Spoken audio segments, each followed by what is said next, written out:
The humoral immune response is initiated by a macrophage, which takes up an antigen, such as a bacterium or virus, and processes it. The macrophage engulfs the antigen in an endocytic vesicle and partially digests it. Class II MHC proteins bind fragments of the antigen and transport them to the cell surface for display. A cell displaying such foreign antigens on its MHC proteins is called an antigen-presenting cell. A helper T cell can bind the displayed antigen if the T cell has surface T cell receptors that correspond to a specific antigenic determinant on the displayed antigen. Once the helper T cell has docked, the antigen-presenting cell releases interleukin-1, a cytokine that activates the helper T cell. The activated T cell now produces a different cytokine, interleukin-2, as well as cell surface receptors for IL-2. IL-2 triggers helper T cells to divide.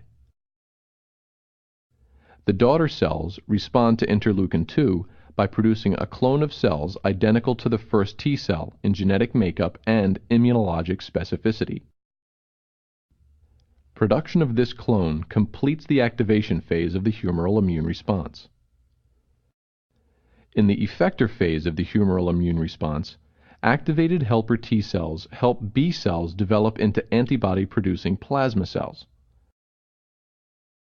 Consider a B cell which has encountered the same antigen as was recognized by the original helper T cell. The B cell processes the antigen, and class II MHC proteins transport the pieces for display on the B cell surface.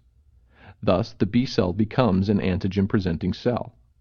If an activated helper T cell has the same specificity as the B cell, it can dock with the B cell and assist it by releasing cytokines.